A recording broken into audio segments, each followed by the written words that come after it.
இங்கு காட்டப்பட்டுள்ள ஆங்கில சொல்லை கவனியுங்கள். இச்சொல்லை எழுத்துக்கூட்டி படித்தால் எப்படி படிப்பீர்கள்? பி யு எஸ் பியூஎஸ் என்றுதானே படிக்க இயலும். ஆனால் நமக்கு எப்படி படிக்க வேண்டும் என்று சொல்லிக் கொடுக்கப்பட்டுள்ளது? பஸ் என்று படிக்க வேண்டும் என்றுதானே சொல்லிக் கொடுக்கப்பட்டுள்ளது. அப்படியானால் இந்த சொல்லில் உள்ள எழுத்துக்களின் அடிப்படை ஓசைகளுக்கும் இந்த சொல்லில் அவை ஏற்கும் ஓசைகளுக்கும் நேரடி தொடர்பு ஏதும் இல்லை என்பதுதானே பொருள். இங்கு காட்டப்படும் மேலும் 2 சொற்களை கவனியுங்கள். இவற்றில் முதல் சொல்லை அண்டு என்றும் இரண்டாவது சொல்லை ஏஞ்சல் என்றும் படிக்கச் சொல்லி நமக்கு சொல்லப்பட்டுள்ளது. இவற்றை எழுத்துக்கூட்டி படித்தால் இவ்வாறு படிக்க முடியாதென்பது ஒரு புறம் இருக்க, அவர்களின் பரிந்துரையின்படியே கூட இந்த 2 சொற்களில் உள்ள முதல் எழுத்தான ஏவிற்கு வெவ்வேறு ஓசைகளைத்தான் பயன்படுத்துகின்றனர். அண்டில் உள்ள ஏவிற்கு அ என்ற ஓசையையும் ஏஞ்சலில் உள்ள ஏவிற்கு ஏ என்ற ஓசையும் தான் பயன்படுத்துகின்றனர்.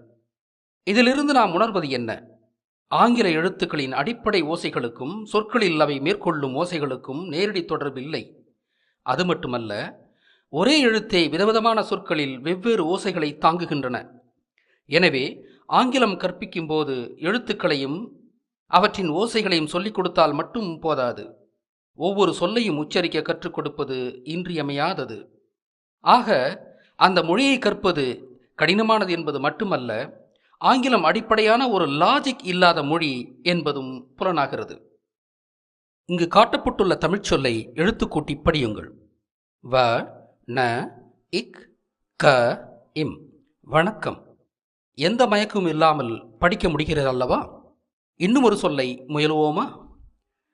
த மீ ழ இர் தமிழர். ஆக ஐயம் வேண்டாம். தமிழில் ஒவ்வொரு எழுத்துக்கும் என்ன அடிப்படை ஓசை கற்பிக்கப்பட்டுள்ளதோ அதே ஓசைதான் சொற்களிலும் மாறுபாடின்றி புழங்குகிறது. இதைத்தான் மயங்கா மரபின் எழுத்துமுறை காட்டி என்று தொல்காப்பியர் எழுத்துக்களை வர்ணிக்கிறார். இதன் பொருள் நிலையான ஓசைகள் கொண்டவைதான் தமிழ் எழுத்துக்கள் என்பதாகும். ஆக தமிழோடு ஆங்கிலத்தை ஒப்பிட்டு நோக்கும்போது ஒரு அடிப்படையான உண்மை புலப்படுகிறது. தமிழ் எழுத்துக்களுக்கு நிலையான ஓசை உண்டு, ஆங்கில எழுத்துக்களுக்கு நிலையான ஓசை இல்லை என்பதுதான் அது. இது ஏன் என்று நாம் அலசும்போது முதன்மையான ஒரு காரணமாக வெளிப்படுவது ஆங்கிலத்தின் எழுத்து பற்றாக்குறைதான். ஆங்கிலத்தில் மொத்தமும் 26 எழுத்துகளும் அவற்றுக்கான ஓசைகளுமே உண்டு.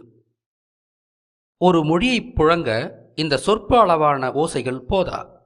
எனவேதான் சொல்லின் உச்சரிப்புக்கு தகுந்தவாறு சொல்லில் பயன்படும் எழுத்துக்களுக்கு தேவையான ஒலிகளை ஓவர்லோடிங், அதாவது மிகையேற்றம் செய்து கொண்டனர். ஆங்கிலம் போன்ற மேலை மொழிகளுக்கு ஏன் தேவையான எழுத்துக்கள் இல்லை என்பதே நாம் வியந்து கேட்கும் கேள்விதான். இதை பற்றி விரிவாக வேறொரு படைப்பில் காணலாம். மேலும் செல்லும் முன் ஆங்கிலம் பற்றி மேலும் சிலவற்றை காண்போம். ஆங்கிலத்தில் வவல்ஸ் எனப்படும் 5 எழுத்துக்களும் கான்சனன்ட்ஸ் என்று சொல்லப்படும் 21 எழுத்துக்களுமே உள்ளன.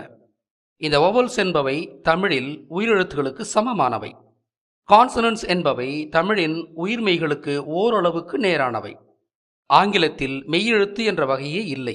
ஆனால் இவ்வெழுத்துகளுக்கான தேவை ஆங்கிலத்திற்கு உண்டு. காட்டப்படும் சொல்லை கவனியுங்கள். இந்த சொல்லில் இறுதியில் வரும் 2 எழுத்துக்களுமே மெய்யெழுத்துக்கு இணையான ஒலிகளையே கொண்டுள்ளன. பார்க் என்ற சொல்லில் ஆர் என்ற எழுத்துக்கு இர் என்ற ஒலியும் கேவுக்கு இக் என்ற ஒலியும் புழங்குகிறது. ஆக ஆங்கிலத்தில் மெய்யெழுத்துகளின் தேவை உள்ளது. இருந்தும் ஆங்கில எழுத்து முறையில் அவை இடம்பெறவில்லை என்பது அம்மொழியின் விசித்திரமான குறைபாடு. மீண்டும் தமிழுக்கு வருவோம். தமிழின் மயங்கா மரபின் எழுத்து முறைக்கு காரணம் இம்மொழியிலுள்ள அதிக எண்ணிக்கையிலுள்ள எழுத்துகளும் அதன் உயரிய அமைப்பும் தான். தமிழில் மொத்தமும் 247 எழுத்துகள் உள்ளன என்பது நாம் அறிந்த உண்மை. தமிழின் மேன்மை என்பது இந்த அதிக அளவிலான எழுத்துக்களில் மட்டும் இல்லை. தமிழின் மேன்மை இந்த அதிக அளவிலான எழுத்துக்களை எப்படி உருவாக்கினார்கள் என்பதில்தான் உள்ளது. தமிழ் ஒரு அறிவியல் மொழி என்பதும் தமிழரே உலகின் முதல் அறிவியலாளர்கள் என்பதும் தமிழை சிறிது ஆய்வு செய்தாலே புரிந்துவிடும். எழுத்துக்களுக்கு நிலையான ஓசைகள் இருக்க வேண்டுமானால் தேவைப்படும் அளவிலான எழுத்துக்கள் ஒரு மொழிக்கு தேவை. ஆனால் மிகுதியான எழுத்துக்கள் இருக்குமாயின் அவற்றின் வரி வடிவங்களையும் ஓசைகளையும் மனதில் இருத்துவது கடினமாகும். இது கற்பதிலும் கற்பித்தலிலும் உள்ள சிரமமாகும். இது மட்டும் இல்லாது மிகுதியான ஓசைக்கான வரி வடிவங்களை உருவாக்குவதும் மொழியியலாளர்களுக்கும் ஒரு சவாலான விடயம்தான். ஆக அதிக எழுத்துகளும் வேண்டும், அதே நேரம் அவற்றின் ஓசைகளையும் உரிய வரி வடிவங்களையும் எளிதில் நினைவில் வைத்துக் கொள்ளக்கூடிய அமைப்பும் வேண்டும். எழுத்துக்கள் அனைத்தும் ஆங்கிலம் போல ஒன்றிற்கொன்று தொடர்பில்லாதவையாக இருப்பின் இது இயலாத ஒன்று. எனவே மொழியில் புழங்கும் ஒலிகளை அடிப்படை ஒலிகளாகவும் சார்பொலிகளாகவும் பிரிக்க முடிந்தால் நமக்கு ஒரு உத்தி கிடைக்கும். அதாவது அடிப்படை ஒலிகளை மட்டும் நினைவில் வைத்துக் கொண்டால் சார்பொலிகளையும் அவற்றின் வரி வடிவங்களையும் எளிதாக நினைவில் கொள்ளும் எழுத்து முறைகளை உருவாக்கி கொள்ள முடியும். அடிப்படை ஒலிகள் எத்தகையனவாக இருக்க வேண்டும்? ஒரு ஆணும் ஒரு பெண்ணும் சேர்ந்து ஒரு புதிய குழந்தையை ஈள்வது போலவும், ஒரு வகை மாமரத்தின் கிளையில் வேறொரு வகை மாமரத்தின் கிளையை ஒட்டி ஒரு புதிய வகை மாம்பழத்தை உருவாக்குவது போலவும் அடிப்படை ஒலிகள் இரண்டு விதமான ஒலிகளாக இருத்தல் வேண்டும். ஆக இரண்டு விதமான அடிப்படை ஒலிகளும் அவை புணர்ந்து உருவாகும் சார்பொலிகளாக தமிழ் மொழியின் எழுத்துக்கள் அமைந்தால் தமிழ் எழுத்துக்கள் எளிதில் கற்கக்கூடியனவாகவும் எளிதில் நினைவில் இருத்தக்கூடியதாகவும் உள்ள அமைப்பை உருவாக்கலாம். இந்த அடிப்படையான இரண்டு விதமான தமிழ் எழுத்துக்கள் யாவை? இவற்றை இனங்கண்டதுதான் பழந்தமிழரின் அறிவு முதிர்ச்சியின் வியத்தகு சாதனை. ஒலி ஏற்படும் அடிப்படையை ஆய்ந்த தமிழர்கள் மனிதர் எழுப்பும் ஒலிகளை இரண்டு வகையாக பிரித்தனர். உதடுகள் ஒட்டாமலும் நாக்கு மேலெண்ணத்தை எங்கும் தொடாமலும் காற்று குழாயை சுருக்கியோ விரித்தோ காற்றின் உதவியால் மட்டும், மீண்டும் சொல்கிறேன், காற்றின் உதவியால் மட்டும் ஏற்படும் ஒலிகளாக இங்கு காட்டப்பட்டுள்ள என்ற தமக்கு தேவையான 12 ஒலிகளை தேர்வு செய்தனர். உயிருக்கு முதன்மையானது காற்று என்பதால் காற்றை மட்டும் பயன்படுத்தி ஏற்படுத்தப்படும் இவ்வொலிகளை உயிரொலிகள், அதாவது எழுத்துக்கள் என்றனர். உயிரெழுத்துக்கள் என்று இவற்றை அழைத்ததன் ஆழமான பொருள் இப்போது புரிகிறதா? அடுத்து உதடுகள் ஒட்டியோ நாக்கு மேலெண்ணத்தை தொட்டோ ஏற்படுத்தப்படும் ஒலிகளை உடல் ஒலிகள், அதாவது மெய்யொலிகள் என்று வகைப்படுத்தினர். அவை இங்கு காட்டப்பட்டுள்ள 18 ஆகும். இவ்வொலிகளை ஏற்படுத்தும் போது காற்றின் பங்கை விட உடலின் பங்கே அதிகம் என்பதால் இவற்றுக்கு மெய்யொலிகள் என்று பெயர் சூட்டப்பட்டது. ஆக மெய்யெழுத்துக்கள் என்று இவற்றை அழைத்ததன் ஆழமான பொருள் இதுதான். தமிழ் இயற்கையின் கொடை, மனித சமூகத்தின் ஒப்பற்ற செல்வம். தமிழை அடியொற்றி உருவான இந்திய மொழிகளில் கூட உயிர் மெய் என்ற காரண பெயர்களால் இவ்வகை எழுத்துக்கள் அழைக்கப்படவில்லை. இது பழந்தமிழரின் ஆழ்ந்த தனித்துவமான புலமையை வெளிச்சம் போட்டு காட்டுகின்றன. தமிழர்கள் 12 உயிரெழுத்துக்களையும் 18 மெய்யெழுத்துக்களையும் இனங்கண்டதால் இயற்கையில் மொத்தமும் இவ்வளவுதான் இருக்கின்றன என்று பொருள் அல்ல. தமிழின் சொற்களை உருவாக்க இந்த உயிர் மெய் எழுத்துக்கள் போதும் என்பதால் இவற்றை மட்டும் தமிழர்கள் தேர்வு செய்தனர். இவ்வாறாக 2 விதமான அடிப்படையான ஒலிகளை அடையாளம் கண்டபின் சார்பெழுத்துக்கள் எப்படி உருவாகின்றன என்று பார்க்கலாமா? இக் என்ற மெய்யோடு ஆ என்ற உயிர் சேர்ந்தொலிக்கும் போது கா என்ற புதிய ஒலி பிறக்கிறது.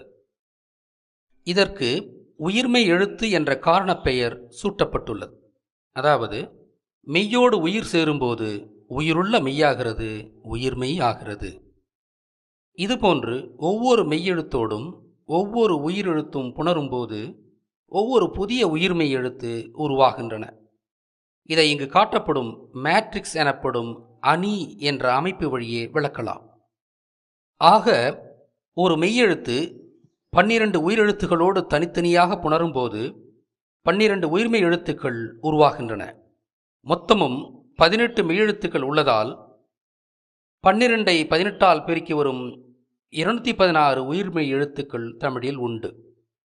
இந்த உயிர்மெய் எழுத்துக்களின் வரி வடிவங்கள் அனைத்தும் இவற்றின் மூல மெய்யெழுத்தின் வடிவத்தை ஒத்த வடிவத்தையே கொண்டுள்ளன.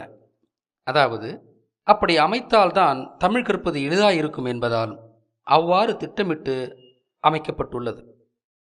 அனைத்து மெய்யெழுத்துகளும் ஒரு குறிப்பிட்ட உயிரெழுத்தோடு புணரும்போது ஒரே மாதிரியான ஓசை மாற்றத்தையும் வரி வடிவத்தையும் ஏற்கின்றன. எனவே இந்த உயிர்மெய்களின் ஓசைகளையும் வரி வடிவங்களையும் உருவாக்குவதும் கற்பிப்பதும் நினைவில் இருத்துவதும் மிகவும் எளிதாகிவிடுகிறது. சான்றாக, இக்கும் ஏவும் சேர்ந்து கே என்ற உயிர்மெய்யும் இம்மும் ஏவும் சேர்ந்து மே என்ற உயிர்மெய்யும் உருவாகின்றன. இந்த உயரிய அமைப்பு உலகின் வேறெந்த மொழிக்காவது உள்ளதா? இந்த மொழியா காட்டுமிராண்டி மொழி?